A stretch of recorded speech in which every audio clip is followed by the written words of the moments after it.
Bienvenidos al Mejor Plan, el programa que te muestra la usina cultural platense, como todas las semanas, todos los rincones de la ciudad, festivales, centros culturales, todas las actividades que haya acá van a pasar por el Mejor Plan.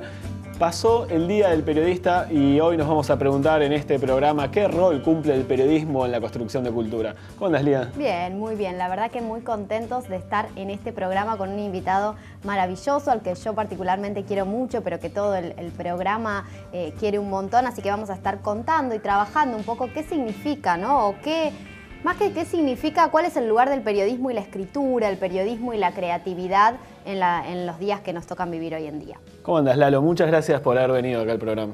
¿Qué tal? Bien. Gracias a ustedes por invitarme.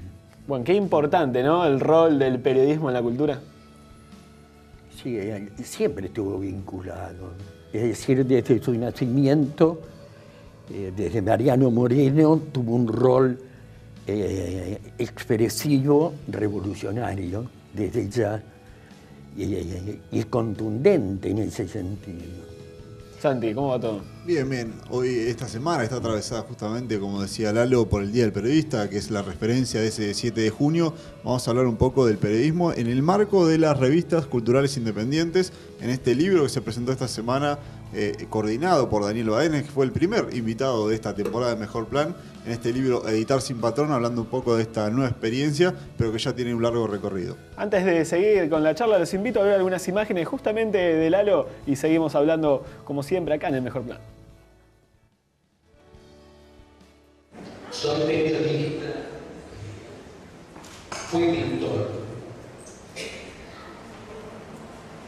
y soy periodista gráfico, estoy acostumbrado a escribir,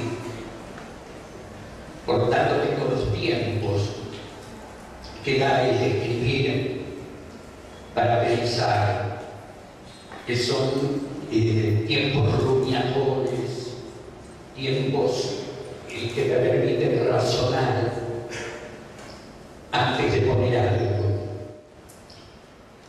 Pero en general, los artistas plásticos no hablan de arte, no hablan del arte, no teorizan sobre el arte. Son muy pocos los que lo hacen. Los que son a su vez investigadores o los que son docentes, pero en general no lo hacen. Todos somos hijos de nuestro tiempo. De la misma manera que a su vez lo vamos construyendo y vamos aportando a ese tiempo. A veces por sumisión o aceptación del orden establecido. Otras por rebeldía, por espíritu revolucionario, por necesidad de cambio, de modificación. Pero hay una diferencia con la obra de arte, porque si tiene hija de su tiempo también lo trasciende. Bueno, emotivas palabras de Lalo sobre el rol del periodismo, del arte, ¿no? Sí, pensaba mientras lo escuchaba Lalo, ¿no? Y lo tenemos acá en el estudio, de la historia que tiene el periodismo en la propia ciudad de La Plata, ¿no? Recordemos que la Escuela de Periodismo tiene muchísimos años. De hecho, la primer clase, la clase inaugural en la década del 30 la dio José Vasconcelos, un mexicano teórico revolucionario que estuvo en la facultad conversando con los estudiantes y que tiene grandes nombres incluso en sus aulas, como Silvio Frondizi, José Sasbón, el mismo Héctor Smukler, ¿no? que tuvo esta escuela de periodismo que fue creciendo un poco hasta transformarse en facultad y de la que Lalo de alguna manera forma parte y es referente, ¿no? Yo lo escuchaba en el informe y recordaba cuando lo escuché presentando su libro, El Blues de la Calle 51, que es uno de sus libros, de los cuales vamos a estar hablando un poquito hoy, donde él reivindicaba esto, ¿no? El lugar del periodismo y la escritura, y el lugar del periodismo también como un lenguaje o un metalenguaje para comprender esa obra de arte, porque además Lalo, aunque no le gusta mucho, creo que es un artista, ¿no? Es un artista de la escritura y de la pintura, de alguna manera, ¿no? O hace ese juego entre las distintas maneras de contar. ¿Vos cómo lo ves eso, Lalo? Primero, soy periodista, no soy artista. Sabía que me ibas a responder eso. Soy periodista y siento orgullo de ser periodista, incluso cuando a veces, como he publicado libros, me dicen escritor. No soy escritor, soy periodista y pienso y tengo esa sed de meticulosidad que se tiene cuando se es periodista, de buscar lo concreto, de antes de publicar, buscar, verificar, estar seguro de algo antes de publicar. No tengo esa libertad mental de inventar un mundo, sino quiero reflejar con la mayor, de manera más fidedigna, el mundo que yo vivo, desde mi subjetividad, porque el periodismo no existe en objetividad. Y en tus libros también resaltás, y es muy importante en tu escritura, en tu rol, ¿no?, de artista también, la militancia, ¿no? La importancia de la militancia en la ciudad. No se puede ser periodista, no podés vivir la realidad sin militar el tiempo que te toca vivir, sin tomar partido. Es decir, vos contás algo como periodista, ves, reflejás algo desde una posición, y esa posición le tiene que quedar muy claro al que lo lee cuál es tu posición. En este sentido, es decir, en mi vida un poco ha dado cuál es mi posición, pero la he fijado consustanciado con eso, porque además de los dos libros, además de mi trabajo como periodista, me importa marcar el hecho de haber sido uno de los fundadores de La Pulseada, porque La Pulseada fue uno de los primeros emprendimientos independientes que se dio, periodístico, que se dio en la ciudad, y nació por una idea que se de Verona de Maestri, que se le ocurrió en una marcha de los chicos que venían desde el norte. Se la planteó al cura Cajade y el cura Cajade la aceptó.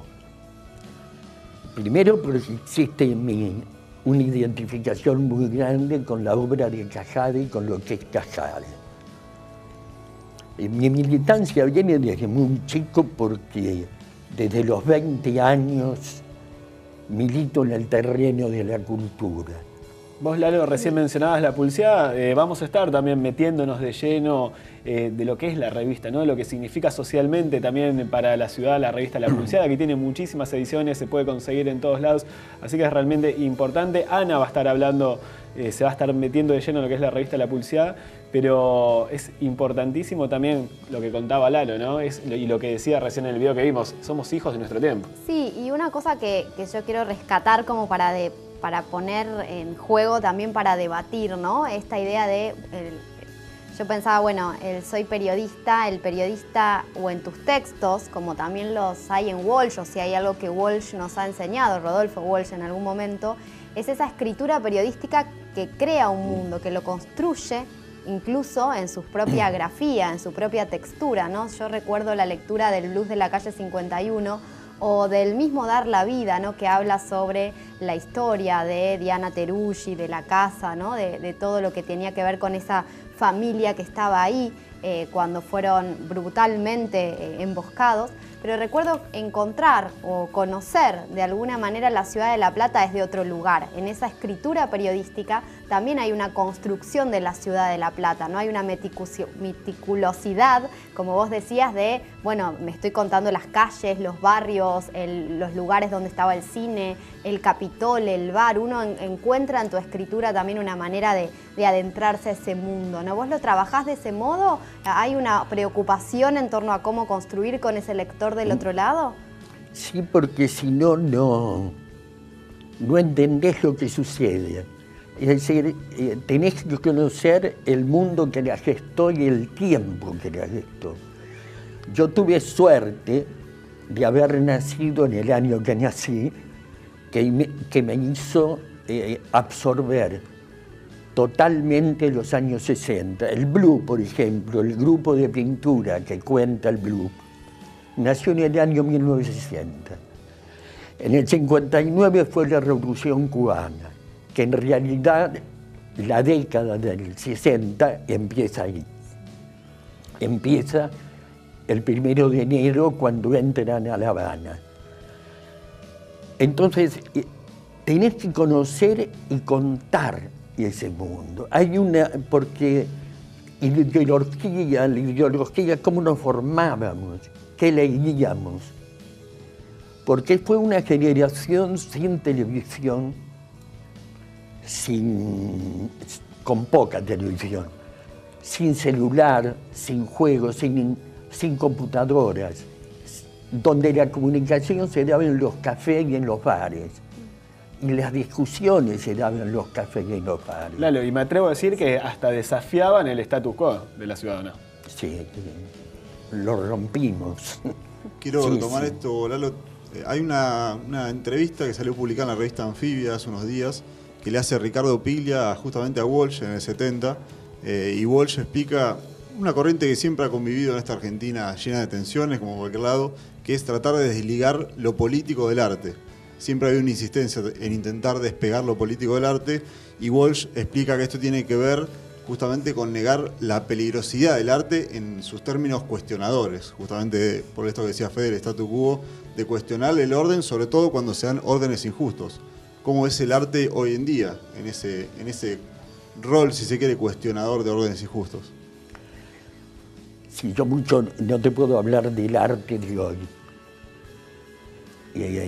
Sí, del cine de hoy creo que se han perdido valores.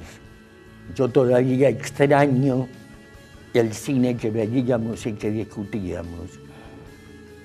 Extraño hasta un De Sica y un Sabatini con Milagro en Milán, suponete.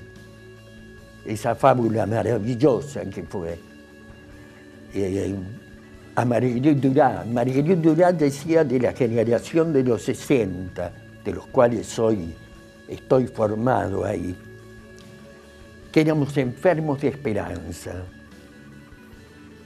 Y es cierto, tenemos la esperanza y por eso siempre hemos apostado en vanguardias, porque creemos en el futuro y creemos en la construcción de un futuro, en la construcción colectiva de un futuro más justo, más libre, en un futuro que nos ampare a todos. Y como se decía hace muy poco, nuestra lamentablemente expresidenta, donde es el otro, no solamente la patria es el otro, el mundo es el otro. En ese sentido, Marguerite Duras, yo agrego, yo soy enfermo de esperanza, es decir, tengo 77 años y no le he perdido, y le agrego todavía algo que agrava esa esperanza, que es que soy cristiano yo, pese a que tengo una formación marxista, porque en el año 60 se dio el diálogo entre cristianos y marxistas, donde realmente se confluían. Yo creo que la unión más grande fue la revolución de Nicaragua, el sandinismo. Lalo, ¿y cómo los recibía la sociedad de esa época en los 60? Porque fueron una vanguardia, ¿no? El grupo sí. ¿Cómo los recibió en su momento, ¿no? Con discusión. Se discutía, se hablaba, estábamos acostumbrados a discutir. Estábamos acostumbrados a discutir en la universidad. Estábamos acostumbrados a discutir en las salas de exposición. Sí, fue una vanguardia contundente a una ciudad adormecida, donde yo pongo ahí Acá existía un medio de locomoción que fue magnífico, que eran los tranvías. Pero eran lentos, eran especies de elefantes, así que caminaban por la ciudad. Y toda la ciudad parecía caminar a ese ritmo. En cambio nosotros fuimos y lo rompimos. Bueno, estábamos entre tantas cosas hablando del blues de la calle 51, uno de los libros de Lalo. Lía, mencionaste muy por arriba la figura de Walsh, que vivió en la Ciudad de La Plata.